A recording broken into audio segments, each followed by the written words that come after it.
कृषी उत्पन्न बाजार समिती मालेगाव सभापती आणि उपसभापती आज निवड संपन्न झाली।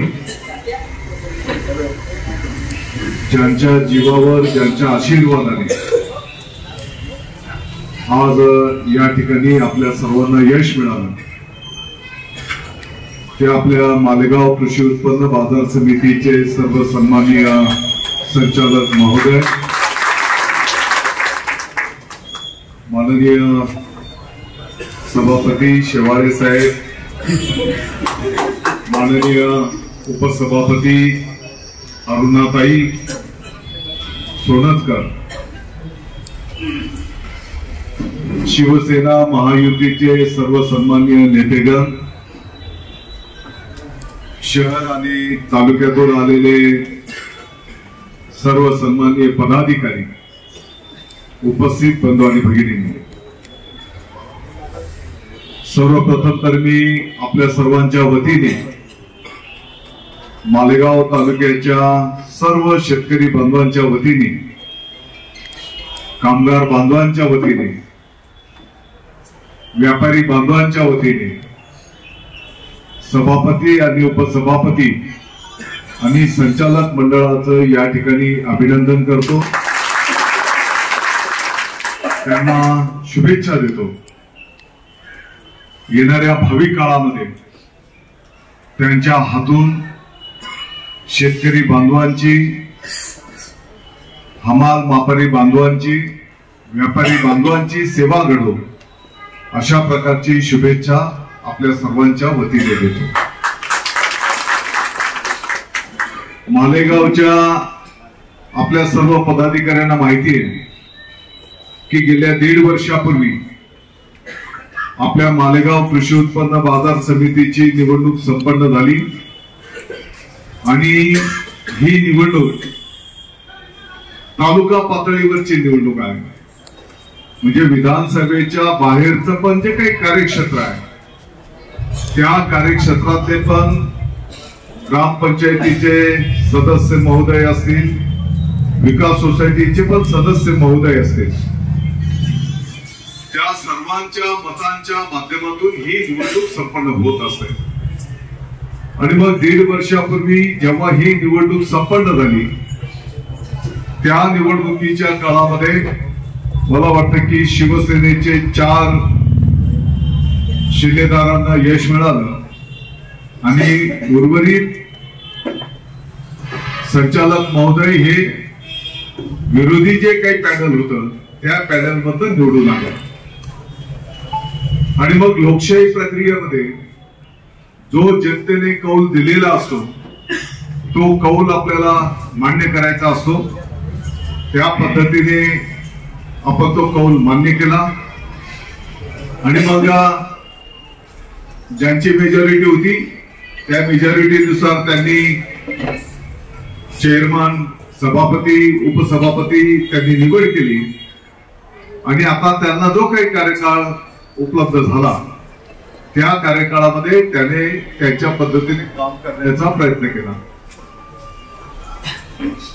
मला वाटतं की जनतेने आपल्याला कौल दिला नाही, मतदार राजांनी कौल दिला नाही, 1.5 वर्षापूर्वीची ती गोष्ट आपण मान्य करून त्याही काळामध्ये कुठल्याही गोष्टीमध्ये जरी आपल्याकडे राजकीय पद असतील तर त्या पदाचा वापर करून कुठे इंटरफेअर किंवा कुठे त्रास देण्याचा बिलकुल प्रयत्न केला नाही।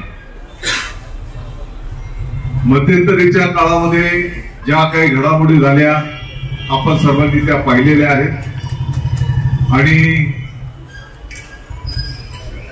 खरं म्हणजे आज नानांचा जो काही तुम्ही उल्लेख केला, वस्तुस्थिती आहे की शेवाळे साहेबांचे पिताश्री नानांनी अतिशय कायद्याच्या चौकटीत त्यांनी खिंड लढवली। आताही या क्षणाला ते पुण्याला आहेत आणि शेवटी कायद्याचं काम करतो। आपण सर्वजण भाग्यवान आहोत, भारतरत्न महामानव डॉक्टर बाबासाहेब आंबेडकर साहेबांनी आपल्या देशाला जी घटना आणि कायदा दिला सामान्यातल्या सामान्य माणसालाही तोच नियम तोच कायदा आहे, जो मोठा कोणी असेल त्याच्यासाठी पण तोच नियम आहे. आणि एकंदरीत काय तर माझी माहिती आहे की तिथेही न्याय निवाडा झालेला आहे पुण्याला, झालाय का अनिल? 3 वाजेपर्यंत फायनल आपल्या बाजूने. तर शेवटी आपला देश हा नियम कायद्यांवर चालतो आणि म्हणून या क्षणाला पण ते कायद्याच्या माध्यमातून आपली बाजू तिकडे ठेवत आहेत. आणि मग अशा प्राप्त परिस्थितीच्या नंतर मला वाटतं की आता विनोदजींनी जे सांगितलं की राजकीय पक्ष वेगवेगळे जरी असतील, त्या राजकीय पक्षांचे जोडे बाहेर ठेवून त्यांनी आपल्या या बाजार समितीच्या हिताच्या दृष्टिकोनातून स्वतःहून, मला वाटतं की आम्ही कोणालाही फोर्स केला नाही, कोणाला बाबा असं करायचंय तसं करायचंय. उलट जेव्हा आमच्या पहिल्या भेटी झाल्या, गप्पा गोष्टी झाल्या, त्यांना मी सांगितलं की तुम्ही सर्वांचं तुमचं एक मत होत असेल तर तुम्ही मला सांगा, नाही तर मला या भाषेत पण तुम्ही पाडू नका. हा शब्द मी फौजी साहेब बरोबर, हा शब्द मी त्यांना तेव्हा पण सांगितला, वारंवार सांगितलं.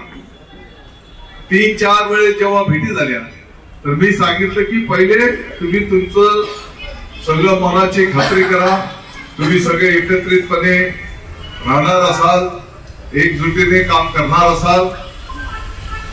आणि जसं मी आता सांगितलं की शेतकरी असतील, आपले कामगार बांधव असतील, व्यापारी बांधव असतील, यांच्या हिताचं जर तुम्ही काम करणार असाल, एक दिलाने काम करणार असाल तर तुम्ही मला या भानगडीत पडा. नाही तर मला जो काही कौल 1.5 वर्षापूर्वी या मतदार राजांनी दिला होता तो स्वीकारलेला आहे. आणि राहिला विषय तर आता माझ्या काही बाबा स्वार्थाचा विषय नाही, व्यक्तिगत पातळीवर पण मालेगाव बाह्य विधानसभेच्या मतदारसंघाच्या निवडणुकीमध्ये महायुतीच्या पदाधिकाऱ्यांनी जीवाचं रान करून मालेगाव बाह्य विधानसभेच्या जनतेने सर्वांवर विश्वास ठेवून लाखाच्या पुढे धनुष्यबाणाला, आणि म्हणून मी बोललो की बाबा आता काही दुसरा काही राजकीय स्वार्थाचा पण काही विषय नाही. आणि म्हणून सर्व संचालक महोदय जे आज इथे उपस्थित आहेत, काही उपस्थित नाहीत तर त्यांनी पण या ठिकाणी त्याला अनुमोदन दिलं. आणि मला वाटतं की आज सभापती आणि उपसभापती पदाची निवडणूक ही त्या ठिकाणी बिनविरोध संपन्न झालेली आहे. मला वाटतं की येणाऱ्या काळामध्ये एक गोष्ट तर या ठिकाणी कन्फर्म झाली की ज्या पद्धतीने आपल्या न्यायालयाच्या समोर शेतकरी संघाची जागा होती, शेतकरी संघाची, आपल्या पिढीला ते माहित राहील, पुढच्या पिढीला ते माहित पण राहणार नाही. मला आज पण आठवतंय की ती जुन्या काळाची ती इमारत, तिचे ते दगडातले कॉलम आहे का नाही, ते गोडाऊन, आणि मग ग्रामीण भागातले शेतकरी बांधव मालेगावला कधी रासायनिक खतं घ्यायला यायचे, कधी बियाणं घ्यायला यायचे, तर त्या आवारामध्ये ते आपली बैलगाडी सोडायचे, त्या कॅम्पस मध्ये घरून आणलेला डबा ते खायचे, आणि मग त्या गोडाऊन मधनं काही युरिया असेल, सुफला असेल, हे रासायनिक खतं घेऊन ते आपल्या गावी जायचे. ते चित्र आजही आपल्या डोळ्यासमोर आहे. कदाचित पुढच्या पिढीला ते चित्र पण दिसणार नाही. आणि त्या कॅम्पस मध्ये असलेला माननीय भाऊसाहेब हिरे साहेबांचा तो पुतळा आता कुठेतरी कानाकोपऱ्यामध्ये त्या ठिकाणी बसवण्यात आलेलं आहे आणि ती पूर्ण जागाच जसं आता सांगण्यात आलं की एक ज्या सहकारी संस्था होत्या त्या एकही संस्था आता अस्तित्वात राहणार नाही अशा प्रकारचं काही लोकांनी यापूर्वीच्या काळामध्ये कृत्य केलं आणि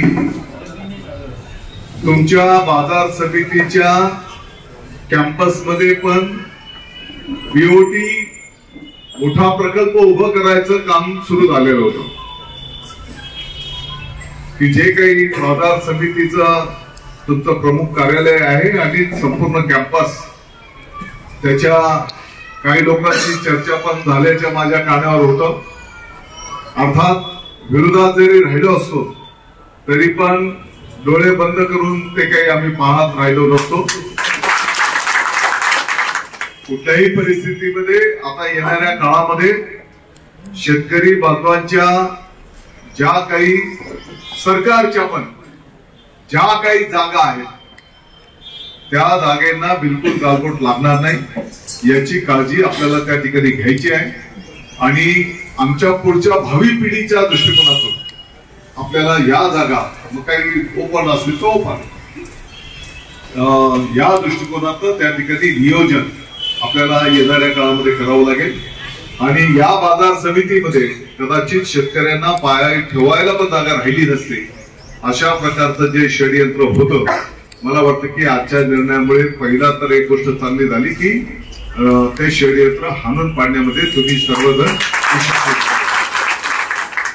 आणि निश्चितपणे येणाऱ्या काळामध्ये आपण सर्वजण मिळून चांगलं काम करूया. त्याच्यामध्ये पहिलं तर आपलं दैवत राहणारे शेतकरी बांधव, दुसरे आहेत आपले कामगार माथाडी जे काही कर्मचारी आहेत, त्याच्यासोबतच व्यापारी बांधव, हा जो काही तो कुटुंब परिवार आहे या परिवाराच्या हिताचं काम आपल्या या बाजार समितीच्या माध्यमातून त्या ठिकाणी निश्चितपणे संपन्न होईल. आता विनोदने जी काही आठवण करून दिली मला या बैठकीच्या निमित्ताने सांगायचं आहे की साधारणतः 1985 ची गोष्ट असेल आणि आपल्या सोयगावचे शरद आणि आणखी काही पदाधिकारी आणि आपल्या टेहऱ्याचं संजीव त्यांच्या माध्यमातून म्हणजे त्यावेळेस आम्ही 85 मध्ये मला वाटतं मी वाड्याला नोकरीला होतो परंतु हा सगळ्या मित्र परिवाराला आम्ही असं ठरवलं की आपल्या बाजार समितीमध्ये ग्रामीण भागातला शेतकरी येतात, गोरगरीब लोक येतात तर त्यांना कमी दरामध्ये जेवणाची व्यवस्था झाली पाहिजे म्हणजे झुणका भाकर केंद्रासारखं. आणि मला चांगलं आठवतं की एक दिवस आम्ही टेहऱ्याला सर्व कार्यकर्ते घराघरामध्ये अन्नधान्य आम्ही गोळा करायला गेलो होतो आणि एका दिवसात मी टेहरेकरांचं अभिनंदन करतो, त्यांचा आभार व्यक्त करतो की घराघरामध्ये आम्ही बाजरी गहू मागितलं होतं आणि एक दिवसात म्हणजे काही तास तो पहिला दिवस होता आणि त्या पहिल्या दिवशी 7 पोते धान्य 1985 मध्ये त्या गावाने आम्हाला घरोघर धान्य दिलं होतं आणि सोयगावला मग ते धान्य त्या ठिकाणी ठेवण्यात आलं आणि 4 चाकी जी हातगाडी असते त्या हातगाडीवर बाजार समितीच्या आवारामध्ये म्हणजे तिथेच स्टोव त्याच्यावर भाकरी करायला आणि पिठलं भाकर ठेचा असं साधारणपणे मला आता एक्झॅक्टली आठवत नाही आठवणे की असं काय 1 रुपया माहित नाही मला पण त्याच्यामध्ये ते झुणका भाकर देण्याचं काम तिथं सुरू झालं होतं. मला वाटतं की 2-5 दिवस ते हातगाडी त्या ठिकाणी चालू होती आणि ग्रामीण भागात आलेल्या लोकांना तिथे ते जेवण दिलं जात होतं.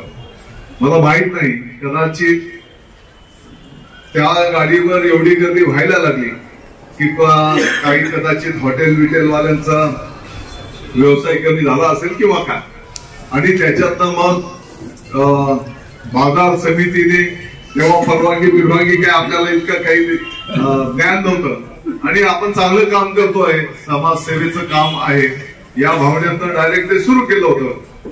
तर तेव्हाच्या बाजार समितीने हे इथे तुम्ही अनधिकृत अशी गाडी लावलेली आहे आणि ती तुम्ही इथं बाहेर काढा अशा प्रकारची जी नोटीस आहे, मला वाटतं की आज पण ती नोटीस मी सांभाळून ठेवली. आणि मग ती जी 4 चाकी हातगाडी होती ती हातगाडी मग बाजार समितीने तिथून काढून दिली. आणि मग नंतरच्या काळामध्ये जेव्हा कृषी उत्पन्न बाजार समितीवर भगवा फडकला तर मी बोलतो की काय चांगले कामं करायची ती करा, परंतु पहिले इथे आपल्याला झुणका भाकर केंद्र सुरू करायचं. आणि ही वस्तुस्थिती पण आहे की अतिशय चांगलं झुणका भाकर केंद्र त्या ठिकाणी सुरू करण्यात आलं होतं आणि आता पण शासनाचं शिवभोजन तिथे चालू आहे वाटतं, आहे का नाही? तर ग्रामीण भागातनं किंवा शहरातल्या पण आता इथे पण आपलं शिवभोजन आहे. शिवभोजनची मर्यादा मान्यता 100-200ची असेल, परंतु इथे दररोज 400-500 लोकांचं जेवण होतं.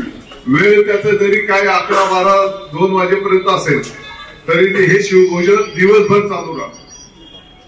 आणि म्हणून मला वाटतं की ठीक आहे, आता तुम्हाला शुभेच्छा देतो आणि पहिलं काम आपण शिवभोजनच्याच ते एक पुण्याचं काम आहे या भावनेतून तिथलं क्वालिटी आणि किती पण लोक येऊ दे म्हणजे आपण त्याला बाहेरनं त्याला काही व्यवस्था करू आणि त्या दृष्टिकोनातून एक चांगली सेवा आपल्या या परिवाराच्या सदस्यांना कशी देता येईल. आणि त्याच्यापासून सर्व संचालक महोदयांना माझी विनंती असणार आहे, काही जुने अनुभवी आहेत, काही नवीन जरी असले तरी सर्वांनी एकत्रितपणे कामकाज करायचं आहे. सभापती आणि उपसभापती जरी कोण व्यक्ती असतील तरी तुम्हाला सगळ्यांना एकत्रितपणे निर्णय त्या ठिकाणी चांगले निर्णय करायचे आहेत आणि एकत्रितपणे तुम्हाला निर्णय त्या ठिकाणी घ्यायचे आहेत की जेणेकरून शेवटी तुम्ही पण एक जबाबदार कुटुंबातले सदस्य आहेत. या निवडणुकीच्या काळात जनतेने तुम्हाला पण पाहून मतदान केलेलं आहे आणि म्हणून त्या मतदार राजांचं पण जे काही आपल्यावर आशीर्वाद आहेत त्याचं एक दायित्व म्हणून आपल्याला चांगलं कामकाज त्या बाजार समितीमध्ये त्या ठिकाणी करायचं आहे. आणि तुम्ही आता बिलकुल काळजी करू नका, महायुतीचं सरकार दिल्लीमध्ये पण आहे आणि मुंबईमध्ये पण आहे, राज्यात पण आहे. म्हणून सरकारच्या जेवढ्या काही योजना असतात या बाजार समितीच्या विकासाच्या हिताच्या दृष्टिकोनातून जास्तीत जास्त योजनांचा लाभ आपण या बाजार समितीला कसा मिळेल त्याचे काही प्रस्ताव तयार आहेत पूर्वीच्याच काळामध्ये, त्याची मला पण माहिती आहे. आणि म्हणून ते प्रस्ताव पुढे नेणं किंवा त्याच्यामध्ये आणखी चांगलं काय करता येईल त्या दृष्टिकोनातून आपण सर्वजण त्या ठिकाणी कामकाज करूया. एवढंच मी या निमित्ताने सांगू इच्छितो. मला विश्वास आहे की सर्व संचालक मंडळ एक दिलाने एक विचाराने त्या ठिकाणी काम करेल आणि आपला मालेगावच्या सर्वांगीण विकासामध्ये बाजार समितीचं पण नाव उज्ज्वल होईल, शेतकरी हिताचं काम होईल या दृष्टिकोनातनं त्यांच्या हातून काम घडेल. आणि या चांगल्या कामाच्यासाठी आपण सर्वजण त्यांच्या पाठीमागे खंबीरपणे उभं राहूया असा पण मी आपल्या सर्वांना विनंती आव्हान या निमित्ताने मी करू इच्छितो. मला वाटतं की वेळेचं भान ठेवतो आणि संचालक महोदय पण काही 5-7 दिवसांच्या पासून बाहेर होते, घरापासून बाहेर होते. आणि जेव्हा एक जबाबदारी असते तर आपलं सगळ्यांचं एक टीम वर्क म्हणून काळजी घेणं हे आपल्या प्रत्येकाची जबाबदारी असते. त्या भावनेतूनच आपण सर्वांनी अतिशय चांगला निर्णय त्या ठिकाणी केलेला आहे.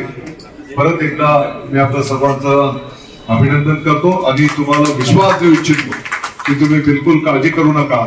आम्ही सर्व पदाधिकारी तुमच्या पाठीमागे या सर्व विकासाच्या कामांच्या साठी खंबीरपणे उभं राहू आणि पुढे येणाऱ्या काळामध्ये तुम्ही एक दिलाने जे जे काही निर्णय कराल आणि जे जे काही चर्चा आपली झालेली आहे, जे शब्द प्रयोग आपले झालेले आहेत, त्या शब्दांच्या प्रमाणे पुढे मार्गक्रमण होईल हा तुम्हाला मी विश्वास देतो.